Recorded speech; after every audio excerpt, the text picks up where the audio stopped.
이런 부분에서 맥마스터가 상당히 과감한 이야기, 사실 미국 전문가들이요 이런 이야기 안 해요. 그런데 이 사람은 정말 전략가예요. 중국을 압박하기 위한 실질적인 카드를 알고 있는 거죠.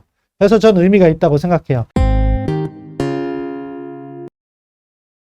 세 번째는 맥마스터 전 국가안보보좌관이죠. 트럼프 대통령 당시에 두 번째 국가안보보좌관이었고 상당히 전략가로 유명한 사람입니다.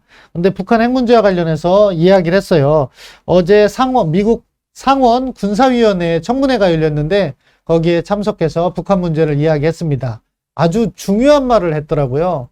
정말로 일침을 가했는데요. 최근 미국 조화에서 특히 한국 정부가 그런 노력을 많이 해서 그런 게 아닐까 추정되는데 뭐냐, 북한을 제한적 핵보유국으로 인정하고 핵군축 협상하자. 그래서 단계적 비핵화 협상하고 조금 상황 관리하는 데 중점을 두자. 이런 이야기들이 많이 나오는 것 같아요. 근데 그거는 안 된다 이렇게 이야기를 했더라고요. 북한 핵보유국으로 인정해서는 안 된다 이야기를 했고요. 미국의 대북 정책 방향을 제시를 했어요. 저는 이게 상당히 의미가 크다고 생각합니다.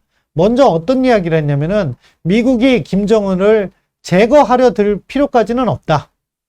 그러니까 먼저 공격을 한다거나 그럴 필요는 없다는 거죠. 대화 파트너로 인정은 하자. 이렇게 해서 대화의 필요성을 강조했어요. 다만 그 대화의 방향이 세 가지 조건을 얘기했는데 정말로 우리가 새겨들어야 될 부분이라고 생각합니다.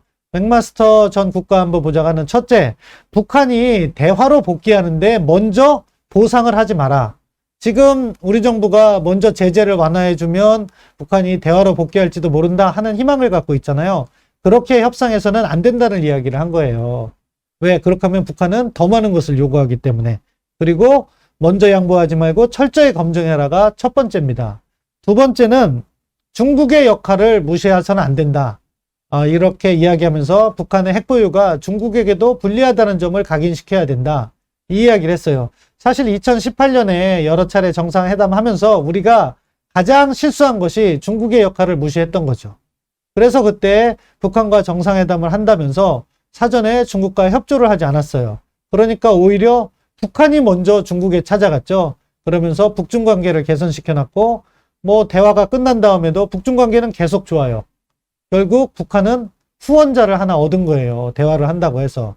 그런 중국의 역할을 간과했는데 그런 역할을 무시하지 마라. 그리고 결국 북한이 핵을 갖게 되면 아주 재미난 이야기를 했어요. 궁극적으로 중국에게 손해다. 왜? 한국과 일본도 핵 보유를 할 수 있기 때문에. 저는 이 포인트를 미국 행정부가 이야기하고 대한민국과 일본 정부도 이야기를 해야 된다고 생각해요. 결국 북한이 핵을 갖게 되면 한국도 핵을 갖게 되고 또 중국이 특히 두려워하는 것은 일본이 핵 보유하는 겁니다. 일본도 핵을 보유할 수 있다. 그럼 중국 너희들 손해인데 어떻게 할래? 너희들이 선택해라. 이렇게 중국에게 과제를 던져줘야 되지. 중국이 뭐라고 하면 그 말에 우리가 긴장해서 중국한테 또 추가 제재 받으면 어떡할까? 이런 식으로 소극적으로 끌려가는 것은 제대로 된 외교가 아니라고 생각합니다. 이런 부분에서 맥마스터가 상당히 과감한 이야기, 사실 미국 전문가들이요 이런 이야기 안 해요. 그런데 이 사람은 정말 전략가예요. 중국을 압박하기 위한 실질적인 카드를 알고 있는 거죠. 그래서 전 의미가 있다고 생각해요. 세 번째, 비록 사용은 하지 않더라도 군사적 능력은 보여줘야 된다는 거죠. 그래야지 북한이 함부로 날뛰지 않는다. 그런 메시지를 던졌는데요. 뭐냐? 연합군사훈련 축소하고 북한이 뭐라고 하더라도 제대로 대응도 하지 못하는 그런 정책으로는 북한을 바꿀 수 없다는 거죠. 따라서 북한 너희 도발해봤자 소용없다. 우리가 훨씬 강력한 억제력을 갖추고 있다.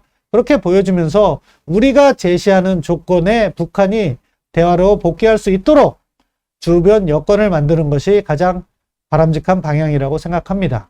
그게 북핵협상 25년, 30년의 역사라고 생각합니다. 그 점을 맥마스터 전 국가안보보좌관이 제대로 정말 짚어주셨어요. 이 점에서 저는 상당히 이분의 어제 상원 군사위원회 발언을 높게 평가합니다.